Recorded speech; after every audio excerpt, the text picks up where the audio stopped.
el argumento en contra de los falsos maestros en su mayoría, y él ahora va a tratar con el área práctica de su vida, habiendo establecido la doctrina verdadera de nuestro Cristo, habiendo establecido el argumento con los falsos maestros, se concentra en vivir la vida cristiana y en vivir de esta manera con su mente puesta en las cosas de arriba y no en las cosas de la tierra. El poder para vivir la vida cristiana entonces está en concentrarse arriba, ver hacia arriba, por así decirlo.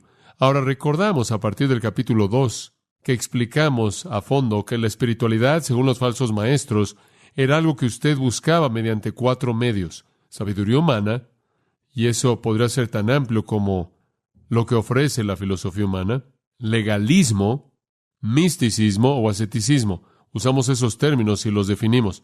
Y los que promovían error estaban diciendo, la verdadera espiritualidad se encuentra en Cristo más la sabiduría humana. Cristo más guardar ciertos rituales y rutinas y leyes hechas por hombres.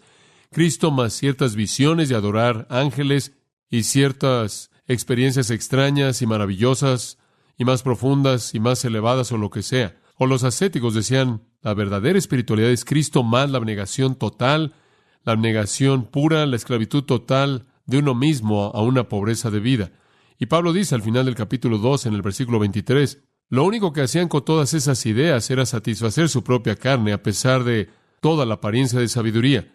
Y se oye bien decir la verdadera espiritualidad es Cristo más sabiduría humana, Cristo más guardar reglas y rituales, Cristo más visiones y experiencias maravillosas y más profundas y más elevadas, Cristo más abnegación total y demás. Se oye bien, pero lo único que eso hace es satisfacer la carne, porque la verdadera espiritualidad es Cristo más que nada.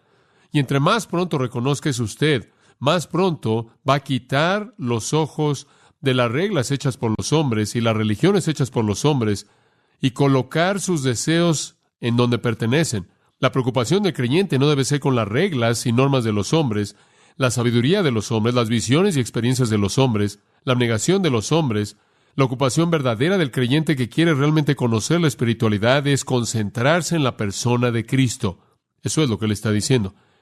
Y realmente eso condena todo sistema cuando Pablo dice al final, lo que hace es satisfacer la carne.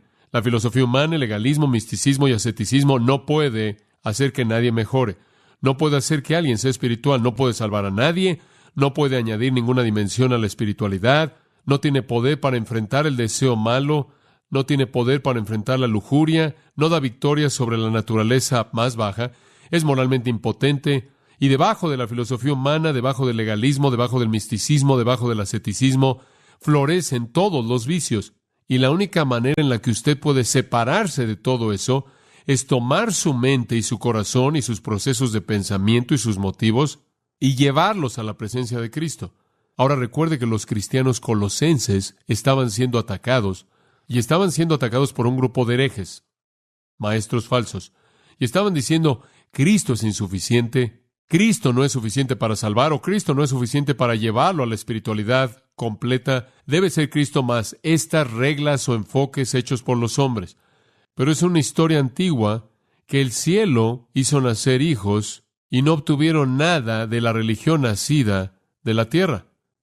Cristo es todo. Y entonces Pablo dijo aquí, obsérvelo ahora en el capítulo 3, versículo 1, si pues habéis resucitado con Cristo, buscad las cosas de arriba, donde está Cristo, sentado. Si quiere experimentar la victoria sobre la intimidación espiritual, si no quiere verse amenazado por todo esto que está enfrentando usted, tratar de decirle que usted no es espiritual porque usted no lo tiene, coloque sus deseos en donde pertenecen, en la presencia de Jesucristo. Él es todo. Y en su plenitud está todo el poder y todo el amor y todo el recurso para la vida cristiana. Ese fue su punto en el capítulo 2, versículo 10. Hemos visto esto una y otra vez. Y vosotros estáis completos en Él. ¿Quién es la plenitud? Ahora, Pablo ha mostrado cuidadosamente que estos falsos maestros que quieren que usted piense que la espiritualidad es cuestión de sabiduría sublime, o ritual, o rutina, o visiones especiales, o todas estas otras cosas, él nos ha mostrado cuidadosamente que esto está mal. Usted debe evitar este tipo de enfoques a la espiritualidad porque están ligados a la tierra. No sirven. Y la afirmación positiva de la verdadera espiritualidad es tomar simplemente su corazón y mente y dejar que asciendan a la presencia de Jesucristo, quien se sienta a la diestra del Padre y concentrarse en Él. Como Pablo lo diría en Efesios, vivir en los lugares celestiales. Deje de estar amarrado a la tierra. Enfoque su atención constante en el Cristo todo suficiente. No ande por todos lados buscando una regla nueva, un ritual nuevo, una visión nueva, una experiencia más profunda, una experiencia más elevada, un nuevo tipo de abnegación personal, una filosofía humana nueva particular. Simplemente enfóquese en Cristo, concéntrese ahí y déjelo ahí y experimentará lo que es suficiente para la espiritualidad. Ahora recuerde que los colosenses estaban siendo intimidados. Estos promotores del error estaban diciendo, ustedes podrían pensar que han llegado donde deben estar espiritualmente, pero no están en absoluto en donde deben estar. Han sido engañados. No han llegado al nivel espiritual que deben estar. No pueden hacerlo mediante Cristo únicamente.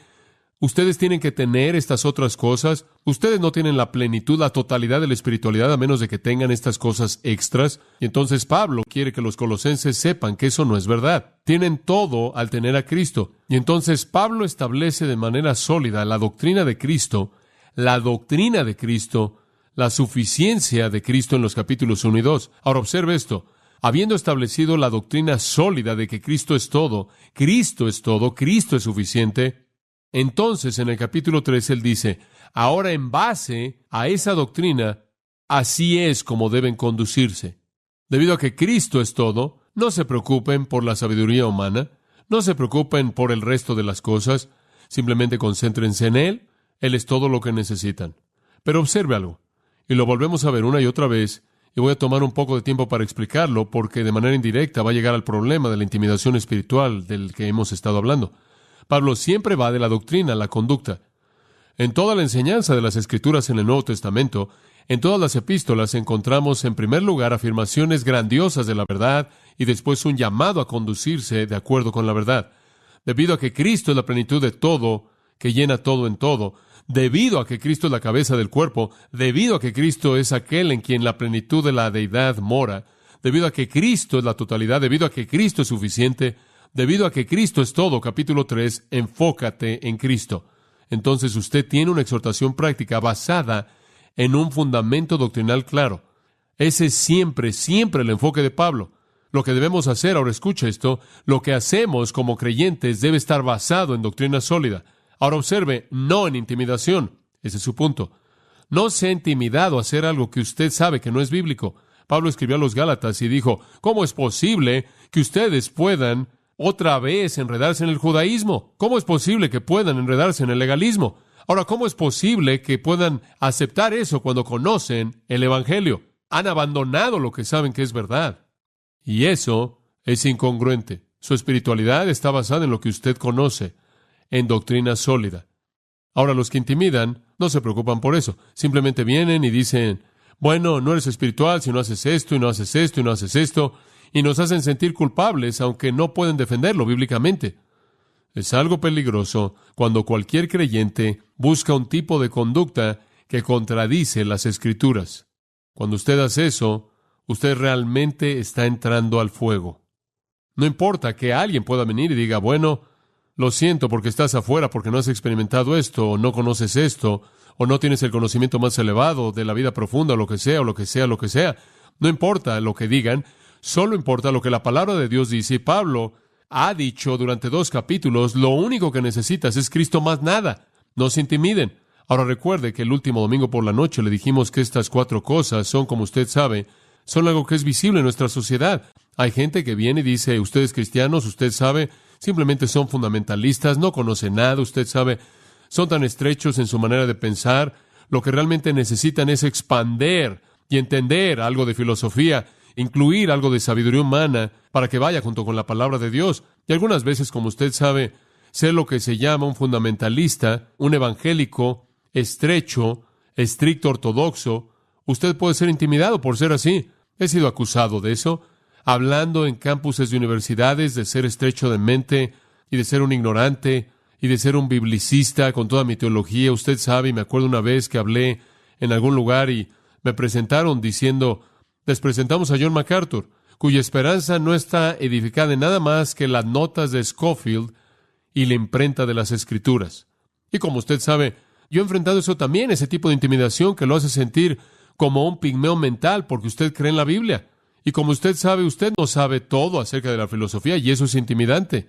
Y después hay personas en nuestra sociedad que quieren intimidarnos en el área del legalismo. Hay muchos cristianos que dicen, bueno, no me importa lo que enseñas y no me importa que tú crees el Evangelio, tú no predicas en contra de esto y no dices que la gente tiene que hacer eso, y se meten en todos estos asuntos minúsculos legalistas que han desarrollado como un sistema de espiritualidad. Y lo hacen sentir a uno intimidado, como si usted realmente no es espiritual, porque usted no sigue su pequeña lista. Y claro, y hemos hablado de esto, está la gente carismática que quiere que usted se intimide porque usted no ha tenido una visión, o no ha tenido una experiencia estática, o no se ha reunido con un ángel, o no ha ido al cielo y ha regresado, o no ha experimentado algo fuera de lo normal. Usted simplemente es un cristiano normal, promedio, y usted realmente no ha llegado al nivel de supersanto. Y después están los ascéticos que vienen y dicen, bueno, no puedes tener ese auto o vivir en esa casa y usar ese abrigo y ser un cristiano. La pobreza es el cristianismo de abnegación personal. No te has flagelado en la espalda. Y entonces podemos intimidarnos por lo mismo con lo que los colosenses estaban siendo intimidados. Pero escuche, nunca se intimide a menos de que haya una razón para hacerlo, y la única razón para intimidarse es que están presentando algo que es bíblico. Si no está en la palabra, simplemente siga haciendo lo que usted está haciendo y no los escuche. Y entonces el apóstol Pablo dice, no se dejen ser intimidados, Cristo es lo único que necesitan. Eso es la palabra de Dios, Él es todo, Él es suficiente. Ahora, cuando usted viola este principio, usted se mete en muchos problemas. Quiero darle algunas ilustraciones de eso. Pase en su Biblia a 2 de Samuel, capítulo 6. Ahora, esta es una historia que usted pueda recordar. Fue refrescada en mi mente conforme estaba escuchando una cinta esta semana. Y el caballero que estaba enseñó algunas de estas cosas y realmente refrescó mi mente en el impacto de algunas de estas historias. Y pensé, bueno, estas se encajan bien y las voy a compartir con usted. Usted se acuerda de la historia, como yo también. David, el rey, deseó simplemente, acortando la historia, él quiso mover el arca. Él quiso mover el arca y el pacto. Ahora, si usted fuera a regresar en la Biblia, al 4º capítulo de Números y en los primeros 15 versículos, usted encontraría ahí una palabra muy clara acerca de cómo el arca debía ser movida. El arca era la representación de la presencia de Dios.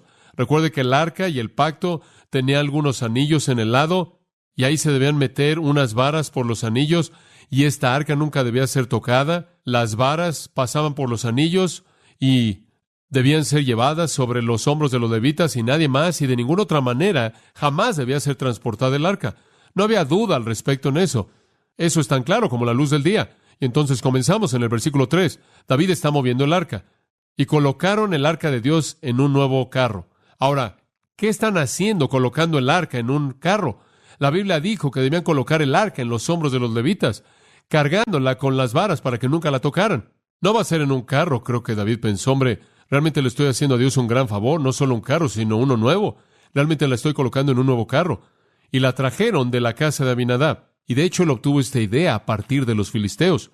Usted recuerda ya atrás en el 6º capítulo de 1 de Samuel, los filisteos tuvieron el arca, y no les gustó tener el arca, porque terminaron con tumores y plagas y todo tipo de cosas, y trajeron de regreso el arca en un carro. Entonces David tomó la idea de los filisteos y la colocó en un carro, y la trajeron, versículo 4, de la casa de Abinadab, la cual estaba en Gibea, acompañando el arca de Dios, y Ahio fue delante del arca. Ahora observe, pensaron que era un gran día, vamos a traer de regreso el arca. El arca va a regresar al lugar a donde pertenece. ¡Maravilloso! Y entonces David y toda la casa de Israel tocaron delante de Jehová con todo tipo de instrumentos hechos de madera, y arpas y salterios y címbalos y otros instrumentos. Estaban disfrutando de un tiempo tremendo, adorando y alabando a Dios. Simplemente fue maravilloso. Dice usted, ¿acaso Dios no se agrada con su adoración? ¿Acaso Dios no está emocionado con su alabanza? Esto es maravilloso. Y cuando llegaron a la era de Nacón, Usa estiró su mano al arca de Dios y la detuvo porque los bueyes la sacudieron. Va avanzando y llegan a la era de Naco y se mueve y parece que se va a caer. Y el buen Usa, hombre, está inmerso en la adoración a Dios y él estira la mano. Hombre, no quiere que esa arca toque el suelo. Digo, fue un acto de adoración, fue un acto de honor para esa arca. Él estaba haciendo lo que su corazón le dijo que hiciera. No dejes que esa arca toque el suelo, esa cosa sagrada. Y el versículo 7 dice, la ira de Jehová se encendió en contra de Usa y Dios lo hirió ahí por su transgresión y Él murió por el arca de Dios. Dice usted, ¿qué es lo que está pasando aquí? Le voy a decir lo que está pasando aquí. Dios no quiere su adoración a menos de que vaya junto con su palabra. Y su palabra es, no toques el arca. ¿El punto? Dios no la aceptó. Hay gente que diría, bueno, ¿cómo puedes criticar a los pentecostales o a los carismáticos? Están adorando a Dios, están tratando de amar a Dios, y están tratando de adorar a Dios, y están tratando de alabar a Dios. Ciertamente Dios no les va a dejar entrar en el error en esa área. Usted podría hacerse la misma pregunta. ¿Por qué es que Dios permitió que esa arca comenzara a deslizarse ahí, en la era de Nacón? Dígame, Dios pudo haber detenido eso. Él pudo haber aplanado el suelo, pero fue una lección para todos los tiempos que Dios es adorado únicamente cuando su palabra es obedecida. Y cuando Usa tocó el arca, él desobedeció porque ningún hombre, en ningún momento, bajo ninguna circunstancia, debía tocar el arca. ¿Entiende usted? Usted no adora a su manera. Usted no decide, bueno, simplemente voy a adorar a Dios en una manera totalmente nueva que acabo de experimentar. A Dios no le interesa eso. Y el enojo de Dios fue encendido y Usa cayó muerto. Pobre hombre. Este querido hombre simplemente haciendo esto, y va ahí, está disfrutando de un gran tiempo, cantando, celebrando, y pega contra un bache. Y su corazón simplemente él estiró su mano, hizo lo que sus emociones le dijeron. Escuche, si su mente hubiera sido gobernada por la palabra de Dios, él habría mantenido su mano lejos y él habría estado vivo. Pero él fue gobernado por sus sentimientos. Eso es muy peligroso. No adore a Dios con sus sentimientos independientemente de su palabra. ¿Se da cuenta? Quizás Dios quería que el arca estuviera fuera del carro para que los levitas pudieran recogerla y cargarla de la manera correcta. ¿Quién sabe? Pero con frecuencia estas personas que quieren intimidarnos vienen y dicen, bueno, estamos adorando a Dios, simplemente estamos alabando a Dios, esta es nuestra manera de hacerlo. Dios no está interesado en su manera de hacer las cosas, Él está interesado en hacerlo a su manera. Y David se sintió mal, versículo 8, y se entristeció David por haber herido Jehová a Usa, y fue llamado a aquel lugar Pérez Usa hasta hoy. Y temiendo David a Jehová aquel día dijo, ¿cómo ha de venir a mí el arca de Jehová? Ahora estoy en problemas. ¿Cómo voy a hacer que esto llegue a donde debe estar? De modo que David no quiso traer para sí el arca de Jehová a la ciudad de David, y la hizo llevar David a casa de Obed-edom, Geteo. Y estuvo el arca de Jehová en casa de Obed Geteo 3 meses, y bendijo Jehová a Obed-edom y a toda su casa. Versículo 11. Simplemente tuvieron un gran tiempo, y David dijo, esto es ridículo. ¿Por qué debo dejar eso ahí? Y Obed-edom está feliz, recibiendo toda la bendición. Voy ahí. Entonces David fue y llevó con alegría el arca de Dios de casa de Obed-edom a la ciudad de David. Y aparentemente la trajeron de inmediato. Y cuando los que llevaban el arca de Dios habían andado 6 pasos, él sacrificó buey y un carnero engordado. Y ahí está la idea. Lo hicieron bien. Y David danzaba con toda su fuerza delante de Jehová. Y él estaba allá afuera. De hecho, él tenía su efod de lino. Él se quitó todas sus cosas reales y él simplemente está ahí como uno de los hombres normales, como uno de la gente. Está disfrutando de un gran tiempo y trajeron el arca y estaban gritando y el sonido de trompeta. Ahora tiene lo mismo en el versículo 15 que usted tiene en el versículo 5. Una es aceptable y una no, porque una está según la verdad revelada de Dios y una no. ¿Se da cuenta? Dios no quiere que la gente lo adore en su propio método prescrito. Él quiere adoración que es coherente con su revelación. Y entonces simplemente porque alguien viene y dice, bueno, estamos adorando a Dios de esa manera, nuestros corazones están bien, nuestros motivos están bien, también estaban bien los de Usa.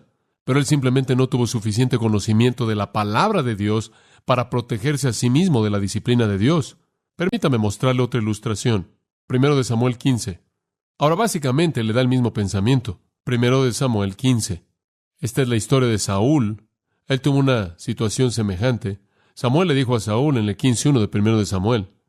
1 Samuel 15:1, Samuel le dijo a Saúl, Jehová me envió a ungirte como rey sobre su pueblo, sobre Israel. Ahora escucha la voz de las palabras de Jehová. Ahora ese es el elemento básico en la vida de cualquier persona. Escucha las palabras del Señor. Escucha, porque ese es el criterio de bendición. Escucha. Y entonces Jehová dijo, me acuerdo lo que Amalec le hizo a Israel, cómo él lo esperó, cuando él subió de Egipto, y ahora ve y mata a Amalec y destruye todo lo que tienen. No perdone, sino mata a hombre y mujer, infante y niño, buey y oveja, camello y asno. Dios dice, tú vas y mata todo amalecita, padre, madre, hijos, bebés, bueyes, cabras, ganado, ovejas, todo, mátalos. Y Dios estaba quitando un cáncer del mundo. Y Saúl congregó al pueblo y los contó en Telaim. 200,000 hombres de a pie, 10,000 hombres de Judá. Saúl vino a la ciudad de Amalec, esperó en el valle, y Saúl le dijo a los cenitas: salgan, vayan, salgan de en medio de los amalecitas, o también van a perecer. Más vale que se vayan mientras todo va bien, porque vosotros mostrasteis bondad hacia los hijos de Israel cuando salieron de Egipto. Entonces los cenitas partieron de entre los amalecitas, y Saúl hirió a los amalecitas desde Ávila hasta Sur. En otras palabras, de frontera a frontera. Y él tomó a Agag, el rey de los amalecitas, vivo. Ahora, ese es un error terrible el que acaba de cometer, ¿verdad? Dios dijo: aplasta a todo mundo. Él tomó a Agag. ¿Por qué? Porque fue un acto de orgullo. Él quería arrastrar al rey derrotado, meterlo a la ciudad y desfilar su victoria. La Biblia dice que él tomó a Agag, el rey de los amalecitas, y destruyó totalmente al pueblo con el filo de la espada. Pero eso es malo, esa palabra. Saúl y el pueblo perdonaron a Agag. ¿Por qué? Porque era agradable tener al hombre para que pudieran jactarse sobre él. Y perdonaron lo mejor de las ovejas, los bueyes, los corderos y todo lo que era bueno, y no lo destruyeron totalmente, sino que todo lo que era vil y menospreciable lo destruyeron totalmente. Ahora Dios le dijo que hiciera ¿qué? Él dijo: acaba con todo. ¿Qué hizo Saúl? Él se quedó con algo. Entonces vino palabra de Jehová a Samuel en el versículo 10. Me arrepiento. E incidentalmente la palabra hebrea aquí no tiene que ver tanto con el cambio de mente, sino tristeza. Me entristece que he colocado a Saúl como rey, porque él se ha desviado de seguirme y no ha cumplido mis mandamientos. Y entristeció a Samuel, y él clamó a Jehová toda la noche. Ahora ya hay un hombre sensible. ¿Sabe usted lo que hizo que Samuel llorara? Un hombre que no obedeció la palabra de Dios. Y cuando Samuel se despertó temprano y se encontró con Saúl en la mañana, y Saúl vino a Carmel, y aquí lo colocó en un lugar, y pasó a Gilgal, versículo 13, y Samuel vino a Saúl y le dijo: bendito seas tú de Jehová. Saúl le dijo a Samuel: he cumplido el mandamiento de Jehová. Oh Samuel, me da tanto gusto verte. He hecho lo que Dios dijo. Samuel dijo: oh sí. ¿Cómo es posible que oiga el ruido de ovejas y de bueyes? ¿Qué está pasando? Y Saúl le dijo: ¿qué está pasando? Y Saúl dijo: oye, ellos los han traído de los amalecitas, porque el pueblo perdonó a lo mejor de las ovejas y de los bueyes para sacrificarlo al Señor tu Dios. ¡Ah, qué bueno! ¿Cómo puedes derribar ese tipo de motivo? Él va a adorar a Dios. Eso es maravilloso, Saúl. ¡Qué buena idea! Saúl tiene una mejor idea que Dios.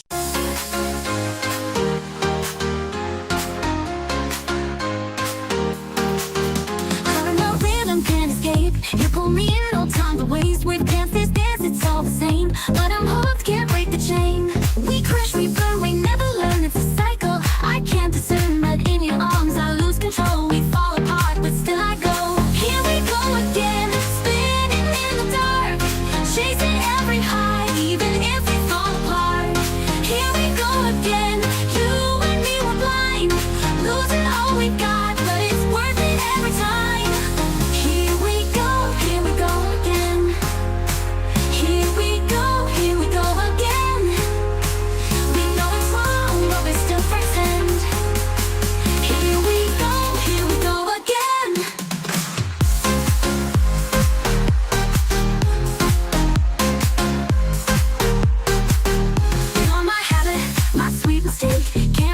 It's all it takes, no future clear, just the now. But in the fire we're burning out. We crash, we burn, we never learn, it's a cycle. I can't discern, but in your arms I lose control. We fall apart, but still I go. Here we go again, spinning in the dark, chasing every high, even if we fall apart.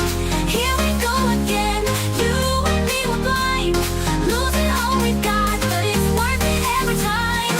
Here we go again. Here we go again. We know it's wrong, but we still pretend. Here we go again. You'll not have it, my sweet mistake. We rise and fall, but still we drop. For just one night, it's all we need. Here we go again,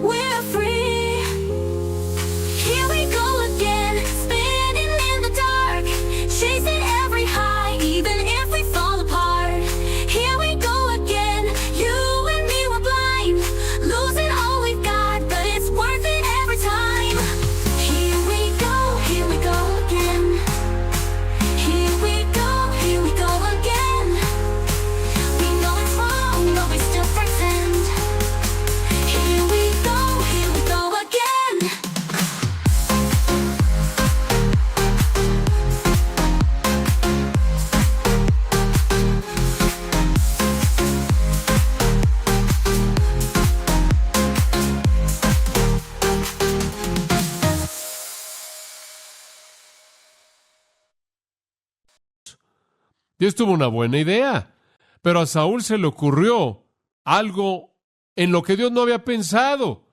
¡Qué maravilloso!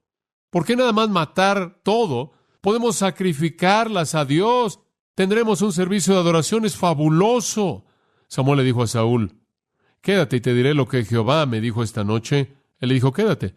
Y Samuel dijo, cuando fuiste pequeño a tus ojos, cuando no eras un nadie, cuando no habías sido hecho a la cabeza de las tribus de Israel y Jehová te ungió por rey sobre Israel, ¿acaso Jehová no te hizo lo que eres cuando eras un nadie? Y la implicación es que, ¿quién te dio el derecho de usurpar la autoridad sobre el Dios que te hizo lo que eres? Y Jehová te envió en un viaje y te dijo, ve y mata a los pecadores, los amalecitas, hasta que sean consumidos. ¿Por qué no obedeciste la voz de Jehová, sino que te quedaste con el botín e hiciste mal a los ojos de Jehová? Y Saúl le dijo a Samuel, espera un momento, he obedecido la voz de Jehová. Él es muy persistente. Fui por el camino que Jehová me envió y traje a Agag, el rey de Amalec, y destruí absolutamente a los amalecitas. Y el pueblo tomaron el botín, y a las ovejas y a los bueyes, lo mejor de las cosas, y notará ahora que no es tan buena idea que él se quedó fuera, y él está culpando a la gente. Digo, es un acto de adoración, y sabe que alguien va a venir, no es esto, pero yo sé esto, quizás no, pero es así. Yo estoy adorando a Dios a mi propia manera. Si no experimentas esto, te estás perdiendo de la bendición más grande. Entonces, ¿cuál es la respuesta en el versículo 22? Y Samuel dijo esto, ¿se complace Jehová en holocaustos y sacrificios como en qué? ¿Como en obedecer la voz de Jehová? Aquí obedecer es mejor que el sacrificio. El escuchar que la grosura de carneros. Es mucho mejor obedecer la palabra de Dios que inventar tu propio sistema independiente de adoración experimental. No quiero que se intimiden por personas que vienen y dicen, bueno, tenemos una experiencia de adoración, no es como la suya. Cosas maravillosas pasan. El Señor se nos aparece y todo tipo de cosas místicas están pasando y usted está ahí sentado diciendo, bueno, no las puedo encontrar en la Biblia. Bueno, la Biblia dice, Dios no quiere su adoración inventada por usted mismo, Él simplemente quiere su obediencia. Y rebelarse en contra de eso, versículo 23, es como el pecado de adivinación. Si usted va a desobedecer la palabra de Dios, mejor vaya a saber a una medium y juegue con el ocultismo. Y la razón por la que digo esto es simplemente esto. Estas personas en la actualidad que dicen estar teniendo todas estas experiencias de adoración que no pueden ser defendidas bíblicamente, pueden ser sinceras, pueden tener el motivo correcto como Usa y Saúl, pero están mal. Y la respuesta fue lo que Samuel le dijo a Saúl, ya no serás rey, se acabó para ti. Dice usted, ¿es serio? Sí, es serio. Permítame llevarlo a otra ilustración. Primero de Reyes 13. Esta es una historia fascinante. Usted se acuerda de que después del reinado de Salomón, el reino de Israel fue dividido en dos partes. El reino del norte, con 10 tribus, y el del sur. El reino del norte fue gobernado por Jeroboam, el primero, y el reino del sur por Roboam, y se dividió el reino debido al pecado de Salomón. Y cuando Jeroboam tomó a las 10 tribus y estableció el reino en el norte, él tuvo miedo de que el pueblo del norte no mantuvieran su lealtad a él.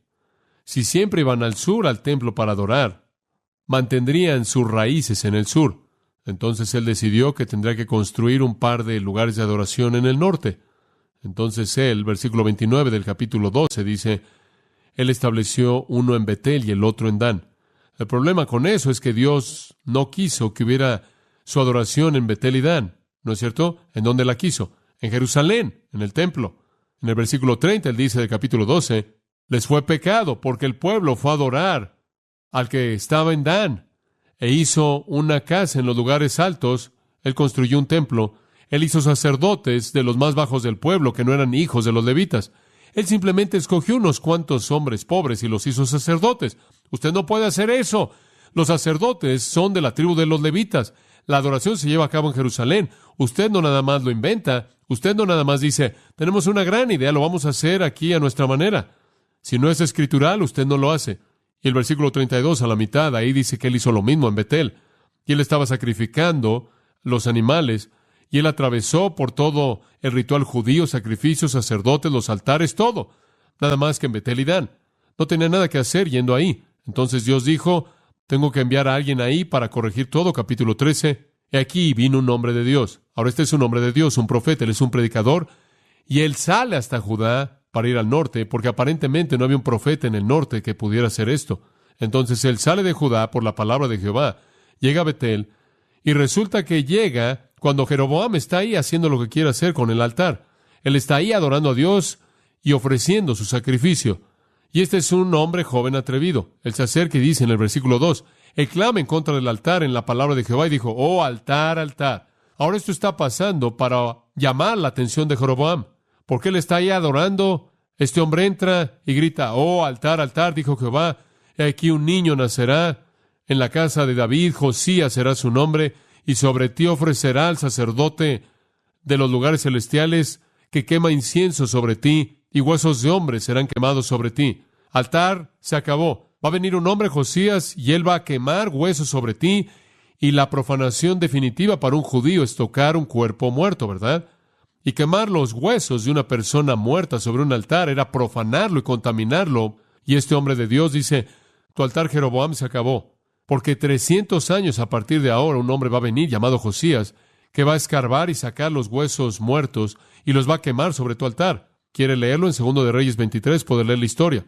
Y simplemente para asegurarse de que Jeroboam no dijo, sí, es una broma, ¿quién es este hombre? Sáquenlo. El versículo 3 dice, y le dio una señal el mismo día diciendo, esta es la señal que Jehová ha hablado. Para probar qué va a pasar. Aquí el altar será derribado y las cenizas van a ser derramadas. Ese altar va a caer y también las cenizas. Y sucedió que cuando Jeroboam oyó el dicho del hombre de Dios que había clamado en contra del altar en Betel, él estiró su mano del altar y dijo, atrápenlo. Y la mano que él estiró se secó, de tal manera que no la pudo volver a doblar, paralizado. E inmediatamente el altar fue despedazado y las cenizas derramadas exactamente según la señal que el hombre de Dios había dado de la palabra de Jehová. Dios dice, tú no inventas tu propia adoración, tú obedeces mi prescripción. Y el rey respondió y le dijo al hombre de Dios, busca el rostro del Señor tu Dios y ora por mí para que mi mano me sea restaurada.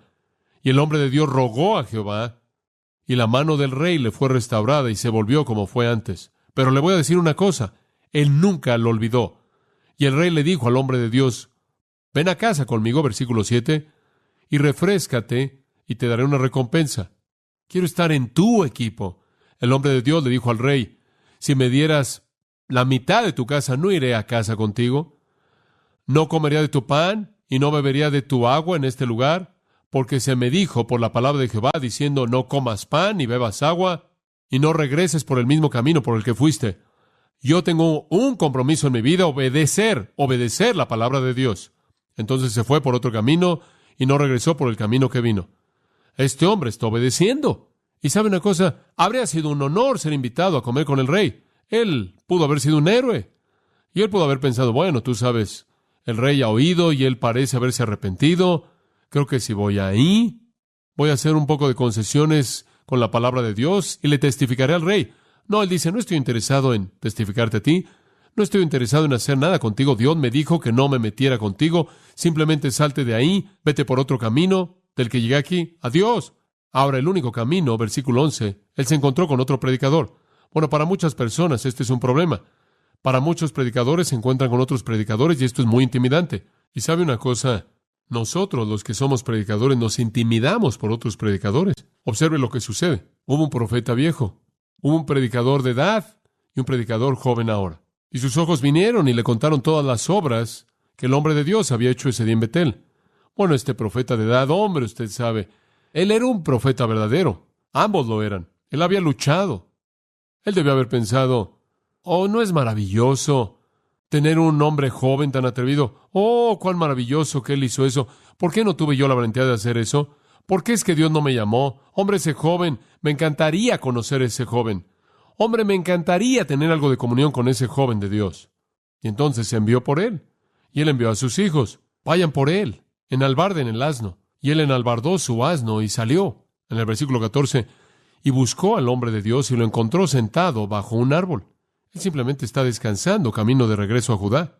¿eres tú el hombre de Dios que vino de Judá? Y él dijo, yo soy.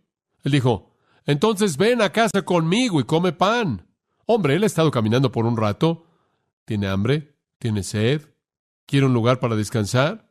Él dijo, quizás yo no puedo regresar contigo, ni ir contigo, ni comeré pan, ni beberé agua contigo en este lugar. Él se oye como un disco rayado.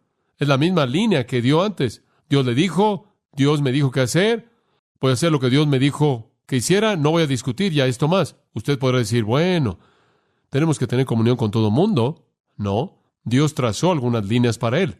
Pero ¿cómo podría dañarlo? Dios no quiere que diseñe su propio ministerio.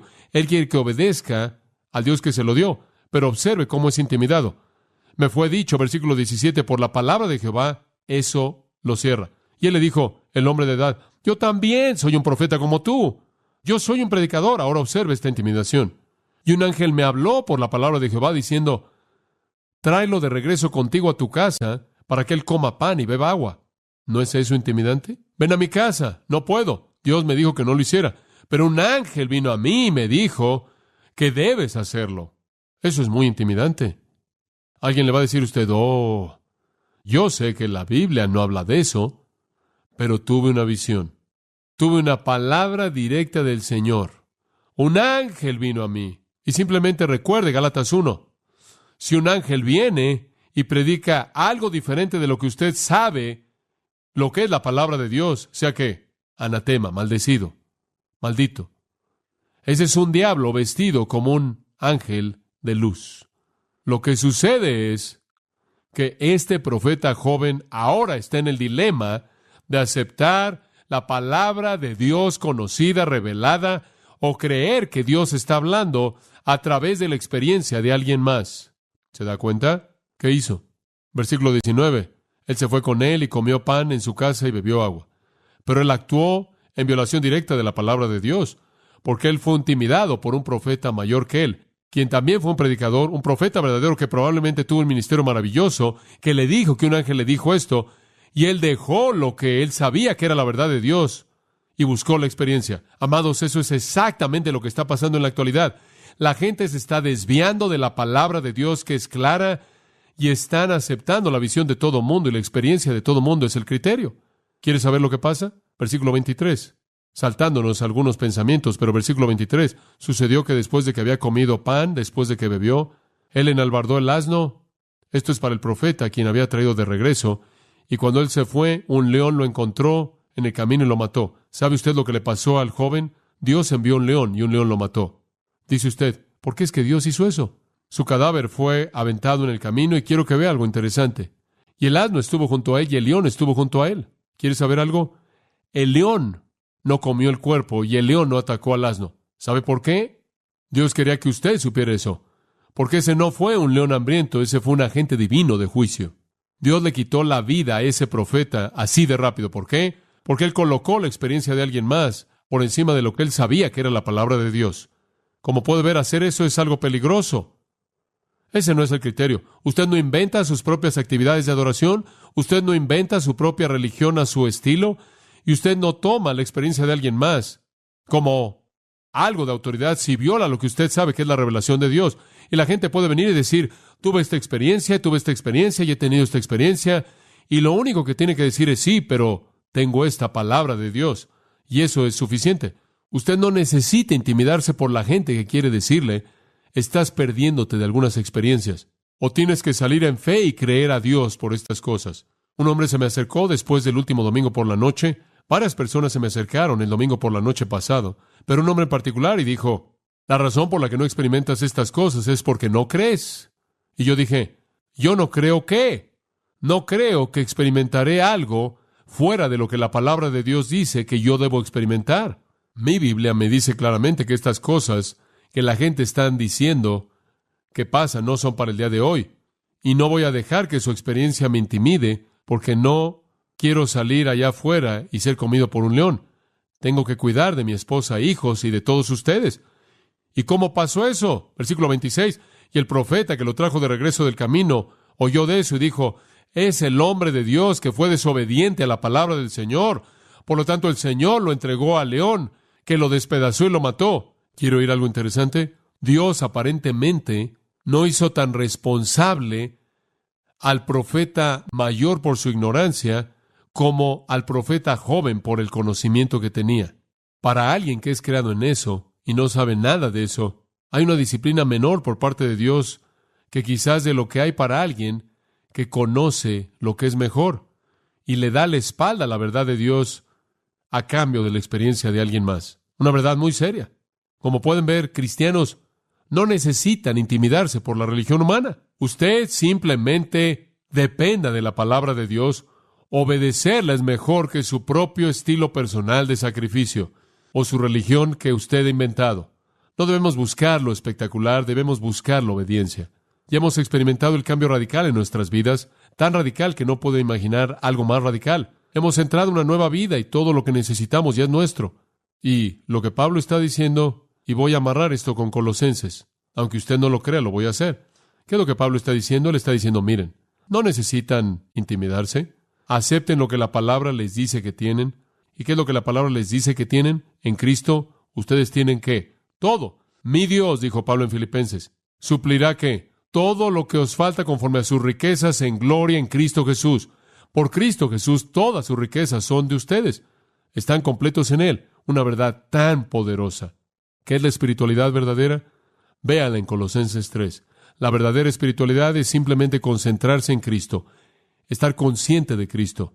Solía contar la historia del indio de edad que vino a la iglesia y se sentó en la primera fila semana tras semana y alguien se le acercó una semana y le dijo, tonto, fuera cual fuera su nombre, ¿por qué llegas temprano y te sientas ahí? Él dijo, yo llegar temprano, yo sentarme, yo pensar Jesús. Me gusta eso. La preocupación del cristiano es Cristo.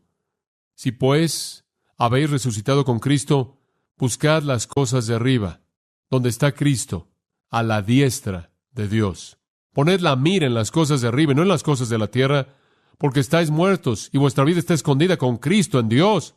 Cuando Cristo vuestra vida se manifieste, entonces vosotros también os manifestaréis con Él en gloria. Escuche, lo que Él está diciendo en todo eso, está Cristo, es todo. Su vida entera está envuelta con Cristo, enfóquese en Él, todo está ahí, todo es suyo. Y no deje que nadie lo intimide usted con experiencias inventadas por los hombres, o reglas inventadas por los hombres, o una religión inventada por los hombres. Este es un llamado a la verdadera espiritualidad, y la verdadera espiritualidad significa que usted mira hacia arriba y ve a Cristo. 2 Corintios 3:18, simplemente quiero que lo mantenga en mente. 2 Corintios 3:18 dice esto, pero nosotros todos, mirando a cara descubierta, el velo es quitado en Cristo, mirando como en un espejo la gloria del Señor, somos transformados en la misma imagen de gloria en gloria como por el Espíritu del Señor. Ahora ese versículo podría confundirlo un poco. Permítame decirle lo que significa. Como creyente usted tiene una preocupación. Usted simplemente enfóquese en Cristo. Y conforme usted se enfoca en Cristo y está perdido en su gloria, de manera imperceptible el Espíritu de Dios comienza a transformarlo a su imagen, de un nivel de gloria al siguiente nivel de gloria, al siguiente nivel de gloria, al siguiente nivel de gloria. Ese es crecimiento verdadero. Madurez verdadera, espiritualidad verdadera. Esa es la única contemplación que un cristiano necesita. Un cristiano no necesita contemplar la filosofía humana. Un cristiano no necesita volverse un legalista y sentarse viendo todo tipo de listas de reglas. Un cristiano no necesita ser un místico y sentarse en un rincón y contemplar su ombligo hasta que algo estático le pasa. Un cristiano no necesita ser un ascético. Un cristiano necesita concentrarse en Jesucristo, y conforme nos concentramos en Cristo, de manera imperceptible el Espíritu de Dios lleva a cabo su obra, y eso es lo que el versículo está diciendo. Somos cambiados en la misma imagen por el Espíritu Santo. Dice usted, pero John, ¿cómo te concentras en Cristo? Usted tiene que levantar su mente del mundo y colocarla en las cosas de arriba. Le dije la semana pasada que Marvin Ford dijo que él fue al cielo y regresó. ¿Sabe lo que el cristiano tiene que hacer? Ir al cielo y quedarse ahí. Coloque su mente ahí, déjela ahí. Coloque su mente en Jesucristo y manténgala ahí. Dice usted, ¿pero cómo haces eso? Observe Colosenses 3. Vamos a terminar este sermón la próxima semana. No se preocupe. Colosenses capítulo 3, versículo 16. ¿Cómo lo hace? Dice usted, ¿cómo me concentro en Cristo? Aquí está cómo. La palabra de Cristo mora en abundancia en vosotros. ¿Quiere contemplar a Cristo? Métase al libro. Y entre más estudia la palabra, y entre más está saturado por la palabra, Entre más la palabra domina sus pensamientos, Cristo está más frente a su mente. El querido Usa de Edad, si hubiera estado entregado a la palabra, si él hubiera conocido la palabra y la palabra hubiera gobernado su vida, cuando las emociones comenzaron a reaccionar hacia eso, él se habría detenido. Y hay cristianos en la actualidad que si realmente estuvieran saturados por la palabra de Dios y realmente conocieran la palabra de Dios, cuando sus emociones tienden a buscar algo, se detendrían y harían lo que saben que la Biblia enseña que hagan. No lo que sus emociones quieren que hagan, aunque sus motivos parezcan estar bien en el momento. Entonces usted deja que la palabra de Cristo more en abundancia en usted. Ahora, conforme usted estudia la Biblia y conforme usted estudia la palabra de Dios, conforme la lee y conforme satura su vida, entonces Cristo está en su mente consciente y comienza a colocar su cabeza en los lugares celestiales. Y en cierta manera se queda suspendido. Eso es lo que Pablo quiso decir cuando él dijo en Efesios, somos bendecidos con toda bendición espiritual. ¿En dónde? En los lugares celestiales. Y algunos cristianos andan por todos lados diciendo, no sé dónde están todas las bendiciones. ¿Sabe por qué? Porque está en el lodo. Tiene que irse al cielo y quedarse ahí.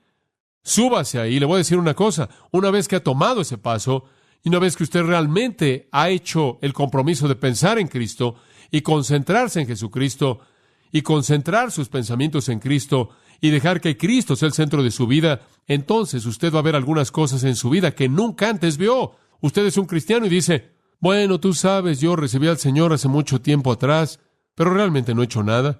Y hombre, o hice este compromiso o algo, y hombre, desde ese entonces, fantástico, ¿qué pasó? Bueno, se enfocaron en los lugares celestiales. Entraron al lugar donde está el trono y comenzaron a tener comunión con Jesús. Salieron del caño, quitaron sus mentes de cosas materiales y colocaron sus pensamientos en el cielo. Ptolomeo solía enseñar que el centro del sistema solar era la Tierra y todo giraba en torno a ella. ¿Se acuerda? La teoría de Ptolomeo. La Tierra es el centro del universo y todo gira alrededor de la Tierra. Eso duró 1300 años. ¿Puede creer eso? Por 1300 años el mundo creó eso. Finalmente Copérnico vino y dijo, no, el Sol es el centro de nuestro sistema solar y todo gira alrededor del Sol.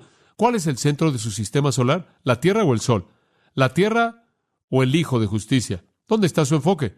¿Cuáles son las 3 cosas que usted ama más, en las que más piensa, más quiere? ¿Sabe qué es lo único que usted necesita? Cristo y el enfoque en Él y concentrarse en Él. Eso es todo. Él es suficiente.